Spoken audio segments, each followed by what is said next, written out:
look like a man with a plan today. Just, hey. No, just like a couple notes, First things first, there's a sign on the wall that says happy birthday. Oh, yeah. So I'm not a birthday guy. I didn't say it to you personally, but it's Eric's birthday today. He's 30, which just blows my mind. Yeah, I know I don't look the part, but no, I am in 30-year-old man now. Congratulations. I don't like saying happy birthday. Yeah. It's not sincere. It's not sincere, man. I'm not a birthday guy. I don't know. I don't care. Cares. Means nothing to me. Gets old, man. Actually. Yeah, gets old. Like literally. Yeah. Like I don't like to use the word literally. Literally gets You've old. had 55. So when you were 25, I was just coming out of the chute. Yeah. When I was your age, you would have started skating with me a year or two after. I just started my business. Yeah. So how were you? 32? 30. You're 30. 30 years old. Started my business when I was your age. Grinded. So I'd have been... Made a lot of mistakes. Got really lucky in some areas. Was really smart in other areas. But mostly mistakes. Mostly. Like from a business perspective. It's unbelievable when I go back and think. Like I was listening to someone talk about a podcast. I was talking on a podcast. It was a professional coach. Trying to think who this was, and they said when they first started coaching. Actually, it's funny. A lot of the guys, like you had the coach's site owner on it. Yeah, Aaron. Yeah. So I've been listening to their podcast quite a bit. It's very good. They got a lot of good coaches and stuff. But it's so funny to see how a lot of the successful coaches started off with not a clue. They laugh or they're embarrassed on how they started coaching or started instructing skills and stuff. And I look back too, and it was like I wouldn't laugh at myself, but where it came from. I was ahead of a lot of people in a lot of areas doing what I was doing because I want to do it more private, not so hockey school-ish. So it would only make sense that if it was just you and me on the ice and you were playing for the Belleville Bulls, that we worked on one or two specific things, right? As opposed to the hockey school thing. So it made me think a little differently, but that's what I wanted to do. But then the business side itself, I could have done so much better, but I didn't know. I was just shooting, throwing mud on the wall. You know what I find interesting is like, it doesn't matter who you listen to. So you think, okay, so it's 2024, right? It's yeah.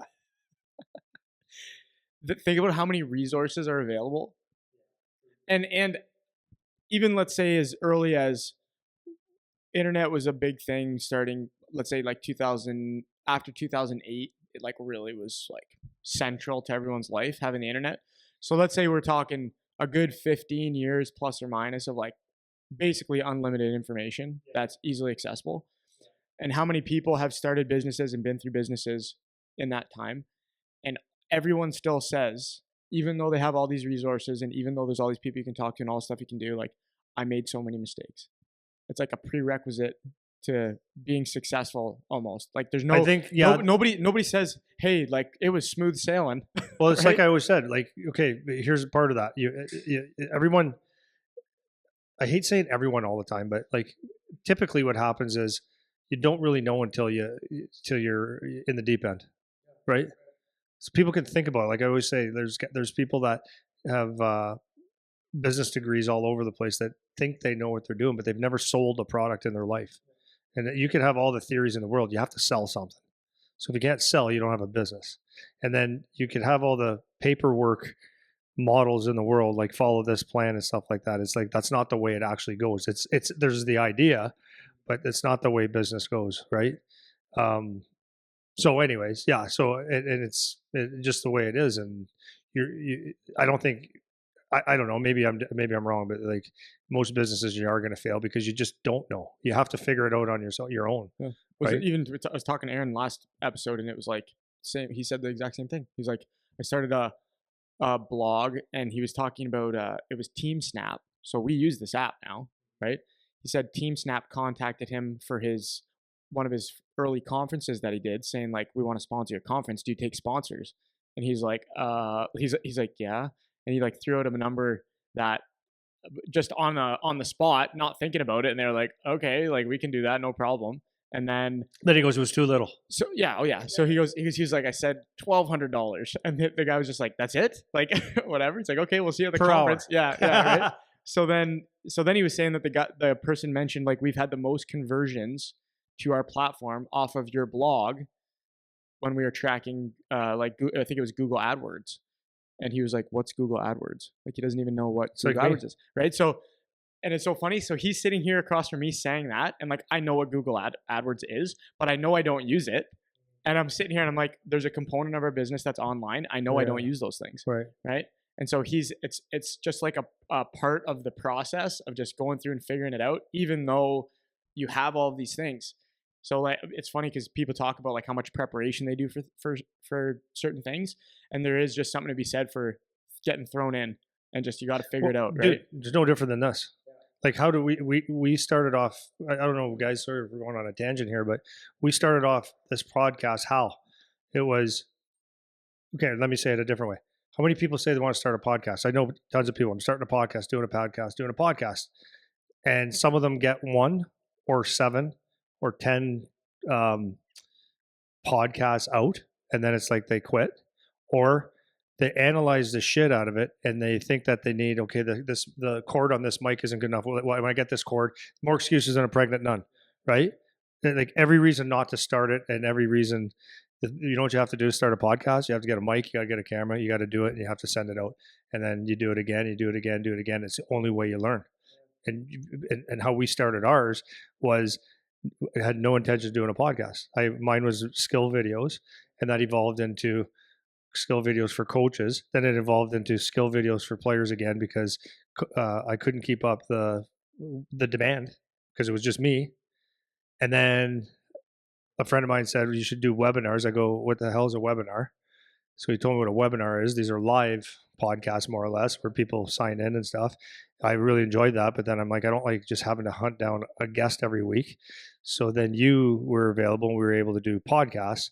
That's how this evolved. It wasn't like, but it wasn't like, so if someone says, well, you got like I was away the last couple of weekends. I'm running Ottawa, Kingston. Guy from the Kingston Frontenac's dad goes, Andy, yeah, I watch your podcast all the time. My son is that number or whatever. I go, oh, cool. Run into people all the time, but it's like, wow, you got a great thing going. It's like, it was an accident. It was an accident. Like with all the intentions being the same, it was an accident. Well, do you remember like I remember the first episode we did. I still remember we were trying to figure out. So okay, so because I remember this is fun. So I remember you're doing the webinars, and I was like, once I was done school, I was like, man, why don't we just talk? I was like, why don't we just talk? And I remember trying to figure out how to record. Remember, I had my laptop and I used like voice note on this laptop, and I listened to it after. I'm like, fuck, the audio sucks. Like you can't hear. So then I remembered Alex Segan that used to work with us. I talked to him. I'm like, what do you use like to record? Because he's like an audio engineer guy. He's like, I'm like, what do you use to record stuff? He's like, oh, dude, like it's like 2 little things. Like it's no big deal. So he sent me 2 links. One was for this interface. The other was for these mics. He's like, yeah, you don't need the best things ever. Just like start with these and like figure it out. And an iPhone. Yeah. So like I had Aaron here yesterday, and I'm like, wait till you see our setup. I'm explaining it to him. I'm like, it is the most bare bones thing you'll ever see, and we do everything ourselves. Like there's not one element of production outside of what these 2 phones. It's wild, you know. And Did he laugh? Yeah, he's laughing, but he loved it. He came in and he's like, it's awesome, man. Like it's raw. It's like just you guys are literally just having a conversation. You're not like worried about it being fancy and all this kind of stuff. And I think that again, that's why people enjoy it, because that's what it feels like when we're talking. Hopefully, but it's just interesting to hear different people talk about, you know, basically the same thing happens to them. It doesn't matter what they're trying to do. And if in 10 years, like this podcast is still a thing, that's awesome. Like I'll be able to say, yeah, man, my first podcast that I recorded, I didn't even have a microphone. I thought I could just record it using voice note on my Mac, like, right? So it's funny. The stories are funny, and it's interesting to hear those different perspectives, all kind of going back to, I made so many mistakes, you know, even though there's so many recipes you could follow, but until you actually do it, it's like, you're going to screw things up, man. And just like letting it happen. But yeah. And just a pat on our back, pat our own backs, is the one constant that I get from players, like the I don't want to say his name, but the dad who had his son on the Kingston Frontenacs, This is what the constant I get of players and parents of players that have hit certain like junior A levels and college levels. Always say the same thing: love your show, love what you guys do. And by the way, he goes with the like this, covers his mouth like big secret. He goes, "You're right." Yeah. So, and I say that because a lot of people may question whether, like we might go down a vein of spring hockey, or we might go down the vein of overtraining, all these kind of things. And it's the experience, as we talked about earlier, just even starting the podcast. You don't know what you're talking about until you actually do it, right? And that's what they all say. They all agree. They go like, "You're 100%.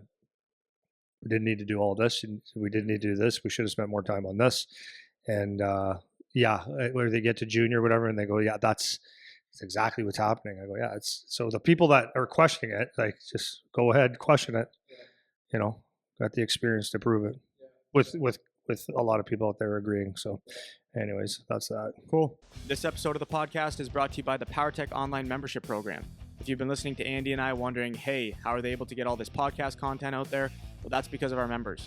For just $9.99 a month, you can get access to our online video library, including hundreds of videos of Coach Andy teaching, and have the option for consultation calls with Andy or myself to go over anything you need. We can cover training, nutrition, coaching, parenting, agents, the junior college hockey path, whatever's of interest to you. You'll also be able to participate in our popular Ask Me Anything episodes, have access to special discount codes, and be given priority for any PowerTech in-person camps or events. If you like what we're doing here and you want to support us, this is the best way to do it. Visit powertechhockey.ca/memberships or find the link in the description of this video to learn more.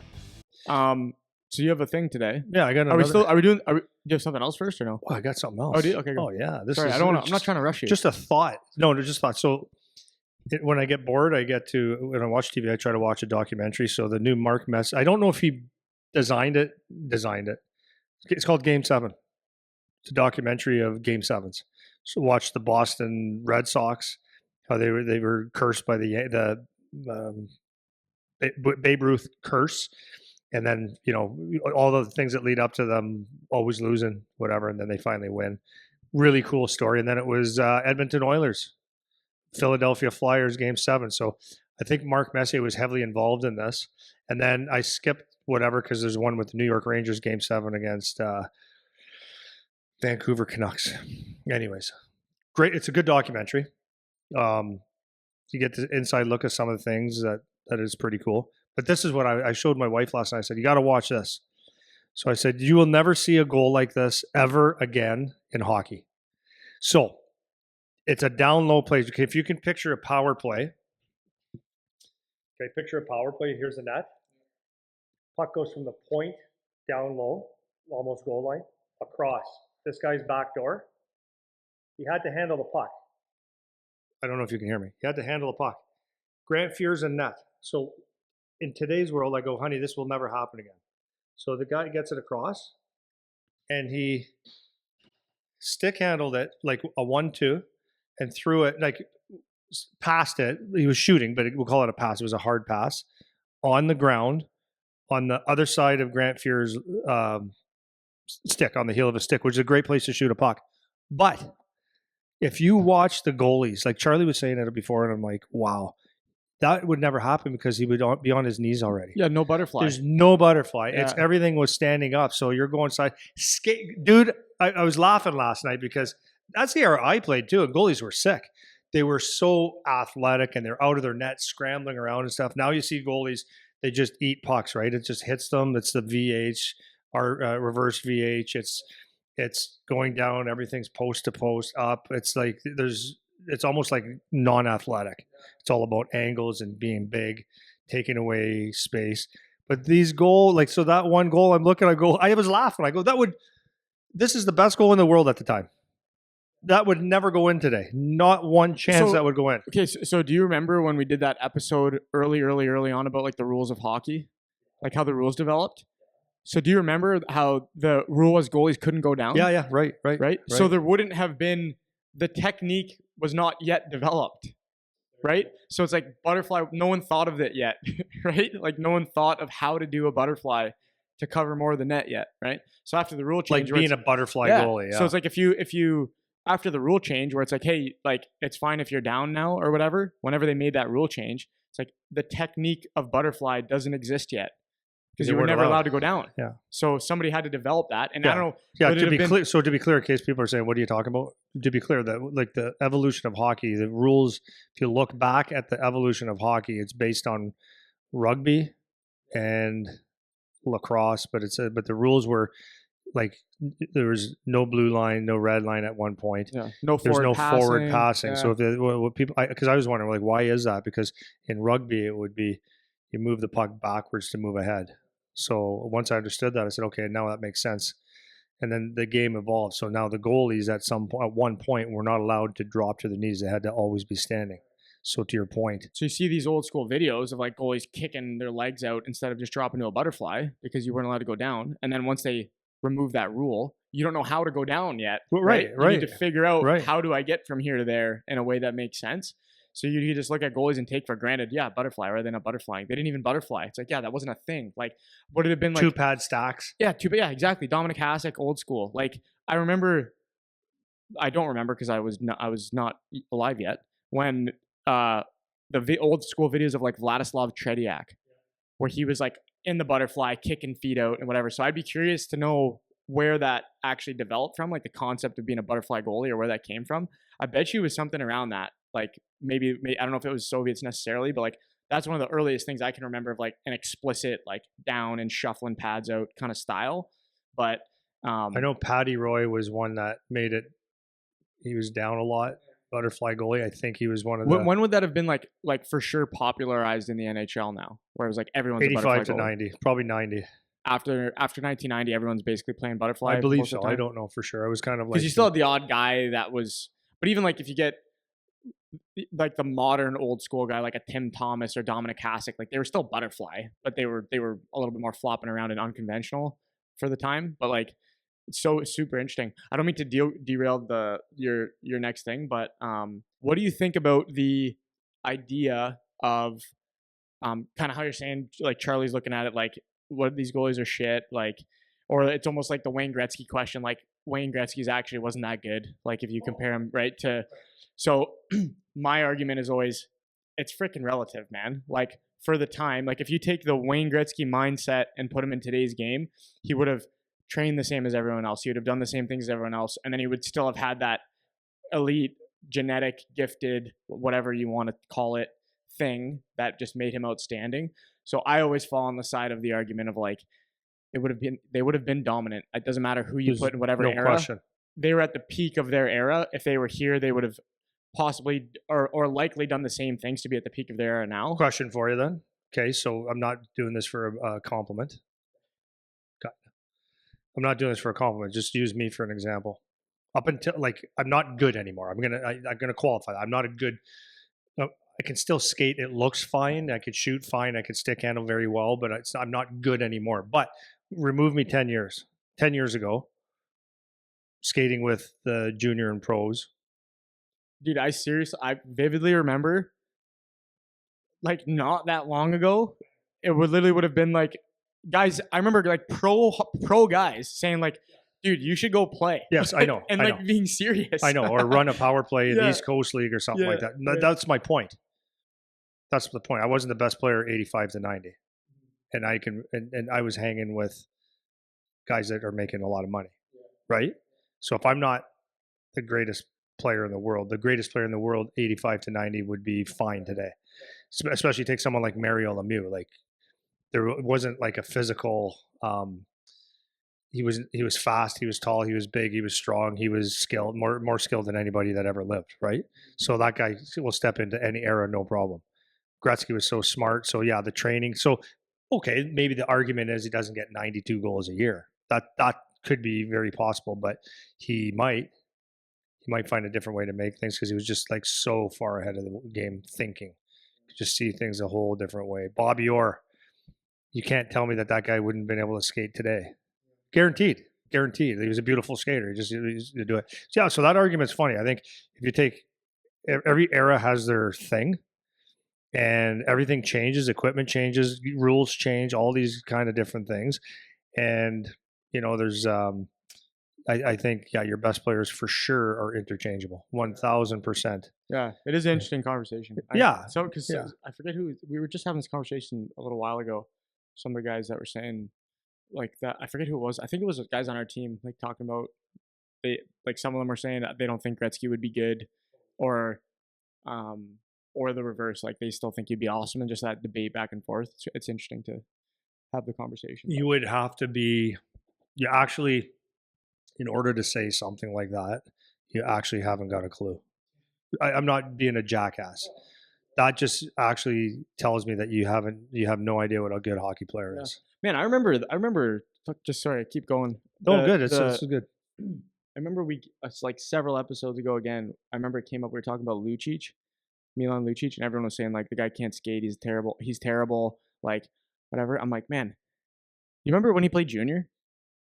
Like the guy was a machine in junior. He was like one of the top end guys through his junior leagues. He comes up to the NHL and he had several seasons where he was like a key contributor to Stanley Cup contending teams. And then I think he did win with Oh yeah, Boston too, yeah, right? yeah. And he was playing a different style but a key role. And then guys are talking about how he's terrible and like he can't skate and all this stuff. I'm like, you guys don't know what you're talking about, man. This guy would go to any junior team and be by far the best, any junior team, anyone, OHL, anywhere in the CHL, NCAA, doesn't matter, and to be one of the best guys on the ice, it wouldn't even be a question.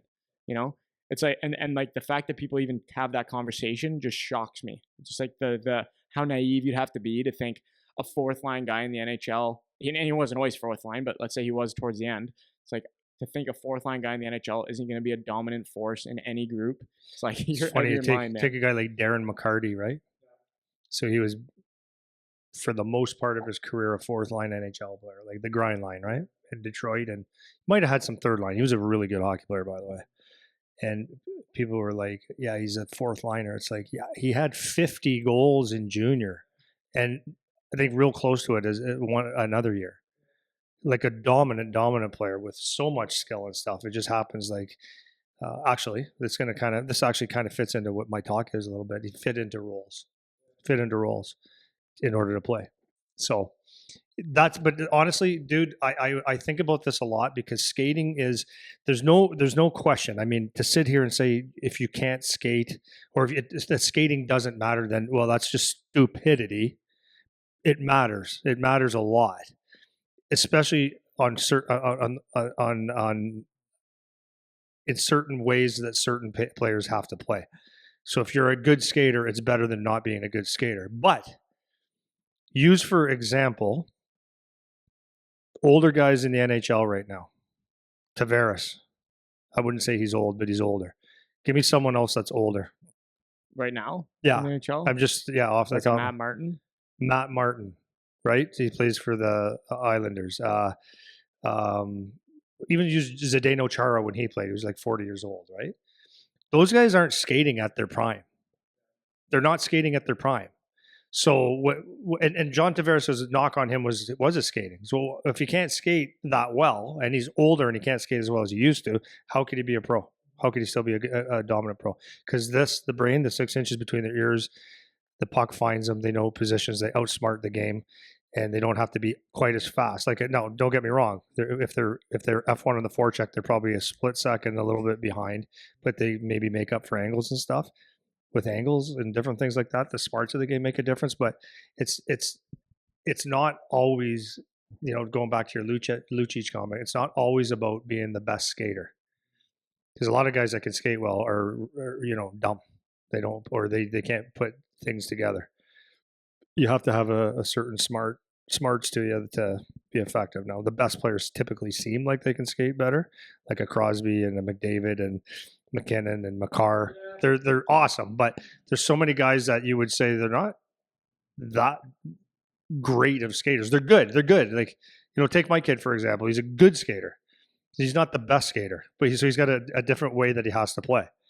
And could always be a knock on him, maybe, whatever. But, got to figure it out. He does. Well, my thing is like, how do you define good? Like, so this is while you were talking, what popped into my head was a guy like Chris Draper. So, and the reason that pops into my head is because you would tell the story about how he turned into a shutdown guy when that wasn't what he was, right? Like he was a top end player coming up, offensive guy, whatever. So if your only measurement for good is like, does he get points? It's like that's only one thing to look at. So if you're one of the best fourth line shot, like another one that popped into my head was Cal Clutterbuck, right?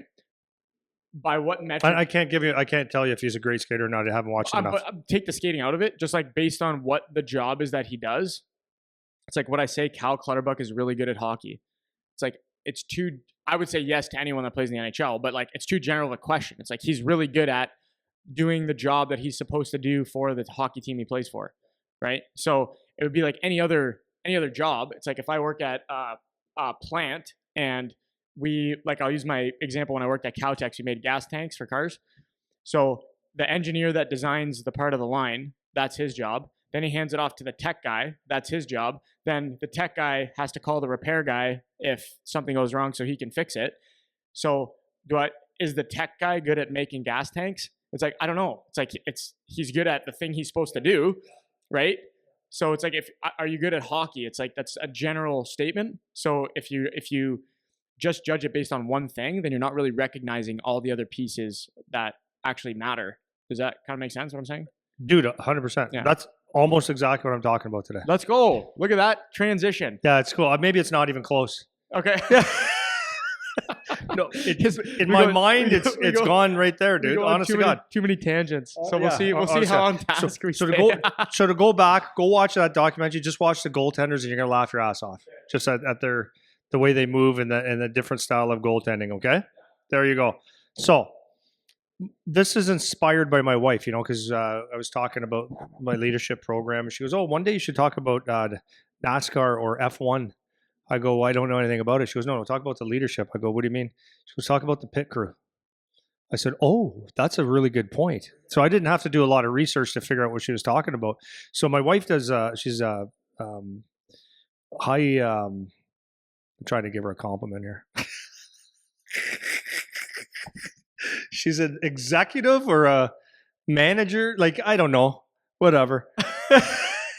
She thinks she's a big smart. Wheel. She thinks she's smart. Okay. She's very smart. She's very smart. She's good leadership, good person. Yeah. There you go, hon. So she's no, she is. She's very, very, very smart. She runs she runs a huge arm of an insurance company, and she gets involved in leadership courses every now and then. And she said the F1 NASCAR thing's pretty interesting, Andy. So I said, let me look into a bit. Now I didn't study it for 2 weeks. I just got the gist of it, like how it operates. I could have probably did this without looking into it at all, but I'm not going to go into a whole lot of deep things. But this is the way I look at it. Okay, if you ever watch a NASCAR race or F1 race, you wonder, okay, obviously they need to get fuel and they get their tires changed every now and then. So why do they do it? When do they do it? And holy shit, did they ever do that fast? It needs to be, and it needs to be done fast, right? So what I think, and a lot of times you're watching it, and you might look at it and you go, wow, that's pretty cool. They're fast. Look at their tools, all that kind of crap. But when you step back, like my wife kind of had me do, detach myself and say, like, what's actually going on there? It's the same thing as a hockey team, okay? So the way I see this, and then I'm going to let you go on a tangent with this, or take it whatever you want, okay? So what you obviously see is the vehicle, right? You see the vehicle. And that is designed by your own team's engineers, and they're looking at you're always looking at how to make it more lighter or maybe heavier, maybe make it more aerodynamic and make it better for, all these different things. You're trying to make the perfect car, the perfect motor, right? Maybe it lasts, it has more horsepower, whatever. Listen to me talking like I'm a Joe mechanic. Okay? Pull out my monkey wrench and my overalls. There we go. Right? So you're always looking at ways to make that car great. So that's one member of your team, or a team of a team. Team members of one team. So your engineers are tweaking that car, right? So the next thing you see is the driver, obviously. And what is the driver? The driver is your Connor McDavid. He's the glory guy, right? He's the one, like when you watch an F1 or a NASCAR, it's like, that's the guy, that's the number. There's your superstar, right? But you wouldn't consider that as a team. You just consider, if you're just watching casually, that's the guy, and he gets out when he wins, he wins. So you think he's the star, he did it all, but it's actually not true. he is a star because he's, you know, you don't drive things 100 miles an hour around tight turns and stuff like that if you're shit at driving a car. But obviously, you're looking at the best race car drivers in the world, right? So obviously, he is a star, but like, what makes him the star? So, but anyways, the glory is always on that person, right? You always, you know, I don't even know the names of people right now. Like for F1? Well, any F1 or NASCAR, doesn't matter. I don't know any of them. Yeah, I forget the names of these guys. I should know that while I'm doing this. But okay, so he gets all the glory, right? So then, but what people don't see is there's the upstairs. There's people that, because if you look at the driver, they've got a headset on, and there's messages being relayed to them all the time. And then what these guys are doing upstairs is they're like almost the coaches and scouts and all those kind of things. They're looking at, you know, what's ahead, what are the conditions like. They're monitoring the car, telling you, okay, fuel's here. Um, Whatever the car's giving indications, they're giving you reads on what's going on in the race. They're trying to figure out what's a good time to make it, maybe pass someone, maybe not, maybe to go make a pit stop, maybe not, maybe to hang on, and all those kind of things. So they're the kind of like your decision makers, your coaches, your scouts, and just like your executive coaching you along the way, right? And then obviously you have your pit crew, which is when they do make that pit stop, you would just think like, okay, these 5 guys are really fast, but like think about the synchronization that they have to do, the practice that these guys have to do to take that huge tank of like that huge hose, to put that in the hole, have 5 guys, 6 guys come out to that car, change, like jack it up, change the tires, fuel it up, send it off and go. Like, wow. Like, it's incredible when you actually think about it. So these guys are in like cheerleading school almost. Okay. It's like, go. And they practice these rotations all the time. And now, do we need better tools? Do we need this? It's an incredible thing when you actually think about it. So the teamwork that goes into this has got to be incredible. So, and what I mean by the teamwork on this is like, it's no different than a hockey team. You have your car that has to be good, right? It has to be in good shape. So there's people that are taking care of that. You have to have the guys upstairs reading the race, giving you proper information as the driver. The driver has to accept the information, execute the information, listen, and has to be on point and execute, right? And then you have the pit crew that's sitting there, and if someone just happens to drop the wrench, you can't drop the wrench, man. You got literally, I hate using that word, you have less than a few seconds to get that car in and out so they win the race. Like, actually incredible. So think about how often those guys are executing, and then who's the most. So the question is, who's the most important person on this team? Who? Like, it's a great question. Would you be able to say anything? No. Right. It depends on what moment. Exactly. Right? Because think about if the guy makes the mistake, right? Let's say he drops the wrench, right? If they lose, who is the most important person in that race? The guy that dropped the wrench, right? So that means in a different moment, on the positive end, that guy would equally have to be the most important guy. And what if he's, I know nothing about cars. No, I know nothing about cars. I picked the wrong thing to talk about. He's going to wrench a nut on or something like that, and it something breaks or doesn't fit, and he's got to like figure it out on the spot and make it work. It's like, you probably never see that. You probably never know. You know what I mean? And so it's like, you don't know the little things that are going on behind the scenes that are happening. So I have a few threads, unless you have more that you're going to say there. Just give me a minute. So go. You go. I just looked up, and don't quote me on the numbers because these could be wrong. I just did a quick search. So Formula One pit crew salary. Okay, so we have the driver that they're making in the tens of millions of dollars probably, right? So if I just talk about the pit crew, so the pit crew is probably like, they'd be considered the fourth line, or like the least important. Or the trainer. Yeah, the trainer. Like, maybe the trainer, equipment manager. It's not on the sexy team. job. Yeah. Okay. How much do you think a crew chief makes in F1? Crew chief? Yeah. Like, is chief that of the pit crew is, from what I 200 grand. 1 million annually. Oh, does he? Okay, I have a point. Oh, yes, you do. The refueling person, the person that puts the fuel back in the car, get it down to 200. 350. Tire changers, 350. Tire carriers, like, that's another job. How much? 270. The guy to carry the tires. The jack men, 150. The wingmen, I don't even know what that means. Angling the front That's when wings. you go out after the race to the bar and you try to keep the ugly girls away. That's right. That's your wingman. 150 grand. Okay. Stabilizers. Don't know what that means. 90 grand. Starter men. 40 grand. Fire extinguisher. That might never happen ever. 30 grand. Okay. So my point being, let's say I'm the refueling person. I make $350,000 a year. I'm not the driver, but I'm making a damn good living being the guy that's in the pit crew. Yeah. Okay. Now, Doing something 3 times a race. for sure. And like, that's not a bad job to have, man. 350 grand to put gas in the car. Like, not trying to make it sound like it's not more than that, but like relative to what you think the responsibilities are of the guy driving the car, it's like, what are we talking about here? This guy's making 350 grand. You know, I got a buddy that got drafted to the CFL. I was buddies with him in high school. Got drafted to CFL. Ended up signing on as a free agent in the NFL. He makes almost $1 million a year, and he does not play. No, just He's a on the practice squad, redshirted. right? So like, from just the career perspective, not a bad gig. So this leads me into the conversation about like the ego and the humility and what's cool. You know, so it takes maturity to kind of understand the different roles. But if I take your basic, bringing it back to hockey, your basic youth team, the guys all want to be the F1 driver, which I get that because that's the sexy job, that's the glory job, that's the make your ego That's feel what you good think job. it is. That's what you think it is. Yeah. How difficult it is to become that is almost, you can't, it's very difficult to understand or comprehend when you're going through hockey. If you can develop an appreciation for being the guy that makes space for the Connor McDavid, right? Or if the parallel would be you're the guy putting the gas in the car for the driver. Like, if you can take some pride in that, think that that job's cool, think that that job is worth your time, that's worth you focusing on and getting good at.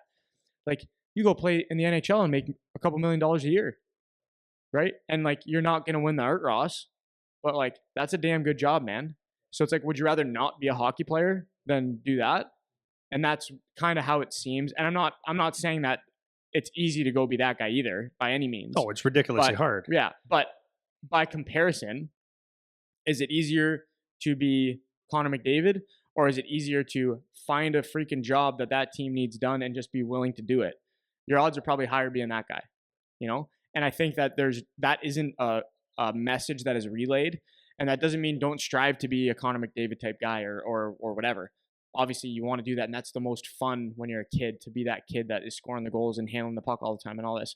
But as you mature in the game, if you can understand that, like, hey, these things are cool and worth your time and can be a damn good job, all you're doing is being someone that buys into the team. You're just buying into the team. That's It's like, exactly what I you're don't care if I score. I'm going to be just as jacked up about making sure that I get the puck on that guy's stick so he can score. And it's like, it's a humble thing. It's an unselfish thing. It's a check your ego thing. It's all of that. And it just isn't a common way of thinking about it. And I'm not even saying it's an easy way to think about it, but it's just something else to think about when you look at these guys. It's like, I bet you anyone that's even into F1, how many of them can name the person that puts the fuel in the tank? Probably not a lot, right? But what a great job that would be. You know, like, you get to be a part of this super cool thing at the forefront of technology in the racing world. You're part of, or you're hanging out with this guy that's a superstar celebrity person all the time. And like, you have to fight a little bit of your human instinct to like be jealous and envious and want to be that guy and all that stuff. But I do think it's a bit of that, you know, that the way we frame it to make kids understand. Because if you can take it with some humble pie, like, wow, is that worth your time? You know what I mean? So that was kind of where my mind went when you're laying out the team thing there. Well, there's other. I think it's. I don't know if F1 does the same thing too, but NASCAR are your teams, right? Mm-hmm. So if you're on, well, yeah, there you so go. now you're Ricky Bobby. Like, I was just going to say that Talladega Nights is it's as real as it gets, boys. Right, but don't think about being not Ricky Bobby, but what's his? I don't even know the other guy's name. Anyways, the guy that always he's just like I just want to win once, but that's not what you're there to do. You're there to have the team win, right? So that's Leon Draisaitl, right? To Connor McDavid. So I really like that because I look at that and it really is like everyone has egos. We have them as parents, we have them as coaches, we have egos, and players are no different. And especially growing up when you're playing the game, who doesn't want to be the star, right? When you're the best player on the ice, there's something really cool about that. There really is. And if you can consistently be the best person on the ice, it's really cool. Now, as I'm thinking about this, the best person on the ice doesn't mean that the person's got 4 points a game. The best person on the ice could be doing a lot of different things, right? Sometimes you're the best person on the ice without scoring. We just had a phone call with someone a few minutes ago, and the coach was telling them that, right? And the best guy, coach, player on the ice the last bunch of games. This is a junior player, and he wasn't even showing him the clips of his the points that he got. He goes, "This is what makes you the best." And I think people that play hockey have to understand that. Like this, the thing is, there are going to be kids. You know, it's a really this is another interesting thing to understand. You get to junior hockey, NHL, even that would be the bigger jump. But you know, you would think that playing in the OHL, CHL, you're a 19-year-old player that scored some goals. Let's say 19, 20, over age 18. You would think that automatically at 18, 19 years old, you'd be getting more points, right? And it wouldn't, and really, truly, tell me what you think about this. Would you expect a 16-year-old kid, even though he's smaller, maybe slick and stuff, would you expect him to get a lot of points in the OHL or CHL his first year? How does it happen? And I'm asking that question like it happens all the time. You get a rookie come in playing against a really good team, and like a rookie player that's 16 years old that comes in and gets 30 goals, 20 goals. That's a lot of goals in junior and is playing good and making plays. It's like it's weird, but my point to that is that there's some people that is what they do.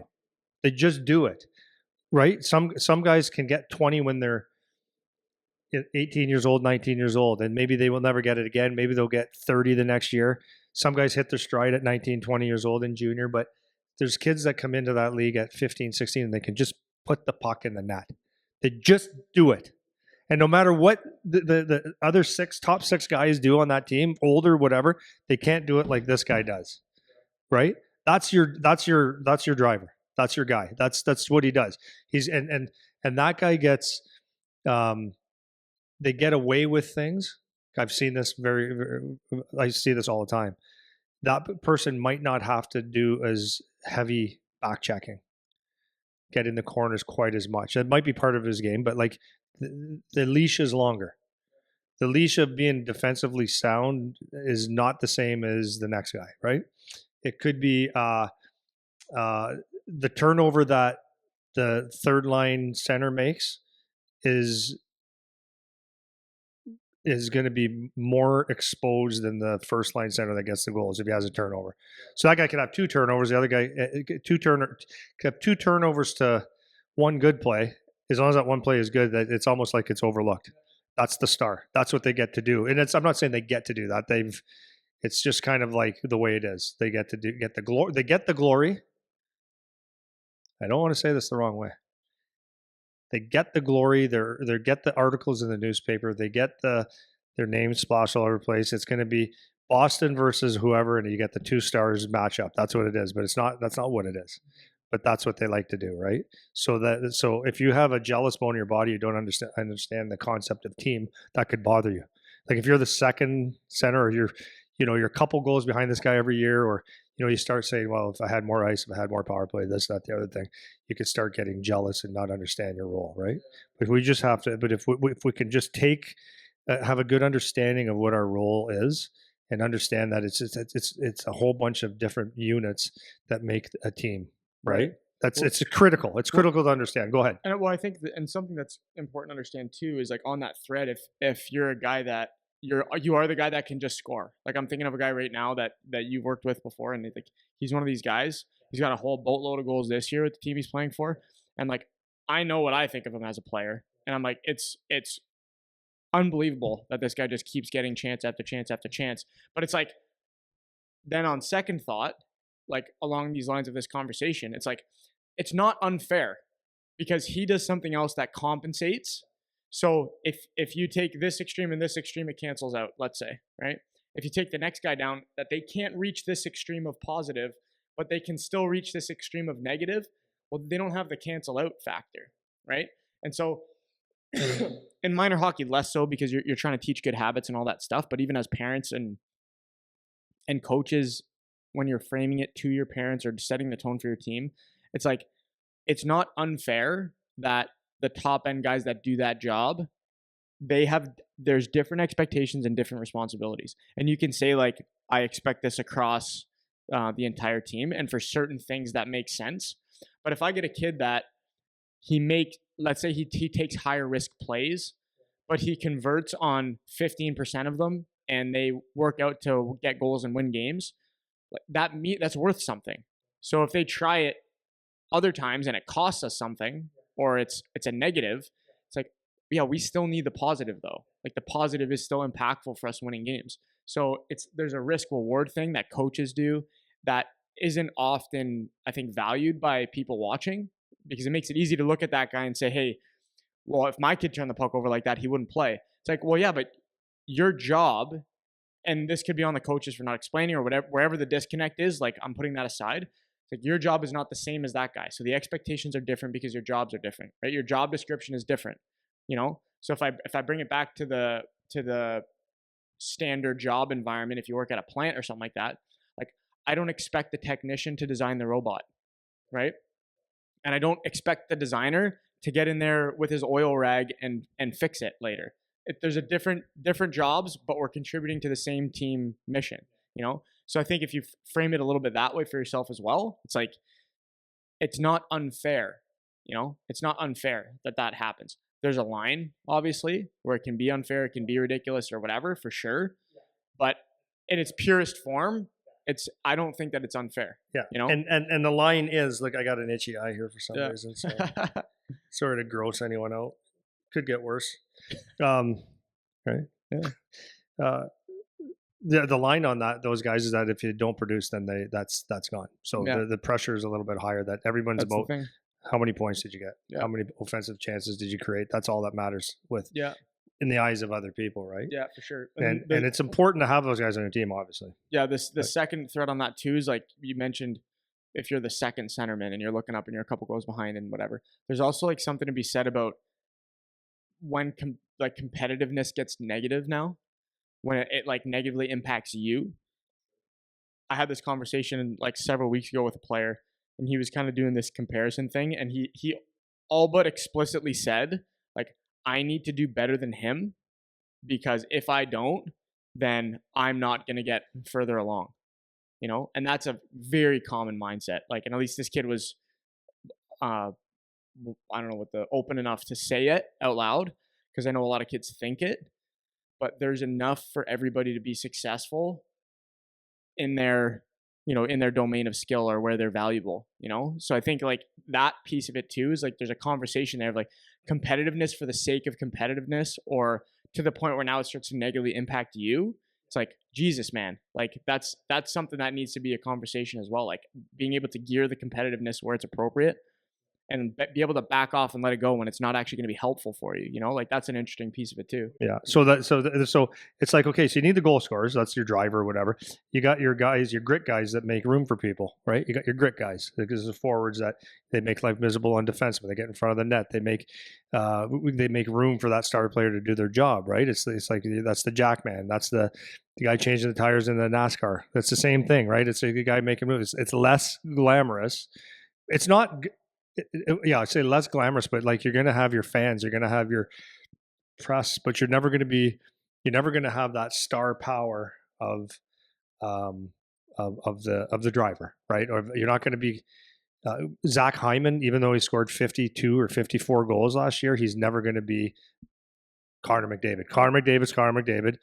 Leon Draisaitl is Leon Draisaitl, and Hyman's good because he plays with those two guys, so they say, right? But people don't understand that. It's not easy. No one just goes and plays with McDavid and gets 30 goals. There's a reason that he got 50 and 30 and whatever. So he has things that makes him very, very valuable. And without his grit and going to the net and doing the little things that he has, he makes those guys better, and those guys make him better by doing the right thing. But he'll never, ever get that star power, and it's okay. Really, it's okay. So that, and then I was just, you need a D that can skate up the puck. So, kids that play D, like in forwards that play forward, sometimes you just got to be a grittier guy and do little things. And you need a D that can carry the puck up the ice. And, sometimes when you get to a certain level, you might not be that guy. You might be the shutdown so guy. you've said this before, but tell this story about Brett Belmore. Like what was his job in the NHL? remember you say like what he said his job was when he was playing with Carolina, Get the glass it out. right? Like you said, he'd hop on the ice, he'd flush the guy to the wall, stick out, get a dump in or something, Oh, that and was then someone else. That was someone else. was No, somebody else? that was a forward. Yeah. Oh, I was thought a it was forward. okay. No, Anyways, Belmore was really weird, right? Like because he by no means would have been. He played for Carolina and then he got traded to Boston. Didn't play any games with Boston, but he played a couple years in Carolina, and he was a 6'4" defenseman, no skill McGill, no skill, zero skill. So he trained with me for a long time. No skill. Frustrating, actually. If you're on the ice with him, you'd be like, "Jeez, like, can you put it on my okay, like." The pass when we're 5 feet apart doesn't have to be that hard. yeah, And it could be near my stick. And shot the puck hard, but it was like it might hit you in the head, might hit like whatever. But he was on the ice and he would just break up plays. Like he either got scratched or he played 21 minutes a night in the really, NHL. Yeah, that's wild. yeah, it's a weirdest thing. So but he did served a did he purpose. explain to you No, his job? no, he never did. No, He never actually said it to you. So then, who is the guy that talked about the fan across and get off the ice? that would be Zach Dalby. So what did he say? To say how His job was, and he's still playing. He might be in Carolina still. What's his name? Zach Zac Dalpe. Buffalo, Florida, Carolina. Yeah. So he's a really good friend of my brother's. My brother boxed with him and stuff like that. Yes, But he's really, up and really down. He good still friend, yeah. plays in the AHL right now. Yep. And he'll get called up in the playoffs and stuff. His job was to jump on the ice, neutral zone, make it go D to D, flush him out, make himself big in the neutral zone, and then get the hell off. That's all he had to do. Not all he had to do, but that was the gist of his game was on the fly, jump on the ice, get in the neutral zone, make Unreal, himself eh? big, make it hard to get the puck around, maybe get it deep, and then get off. It's unreal, Make $1 million a year doing it. right? Yeah. Super interesting, man. Yeah, 100%. There's a role for everybody. It's like the shutdown D, making people miserable. But what that all does is makes it's like that NASCAR thing. It's like no one's not important. See, the thing is, what we have to understand is that that's it. It's everyone has a role, and every role is really important. It's like in the NASCAR. If you don't have if the guys that are changing the tires in the pit crew come out and they just they're having a smoke and they're whistling and they like they're on a coffee break, you lose the race, man. They got to be super fast in that split second. The guy upstairs has to relay the right information. It's the same thing on on a hockey team, right? Like whatever your job is, it's very, very critical that you do it better than anybody, right? And that's why you want to take pride. Like if you get to the OHL or college or something like that, and all of a sudden coach says to you, it's like, yeah, you're not that good.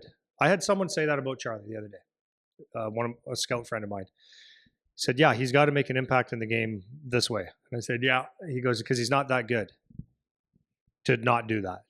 And as some parents might go, you say my kid's not good? No, I get it. He's not Jet Luchenko.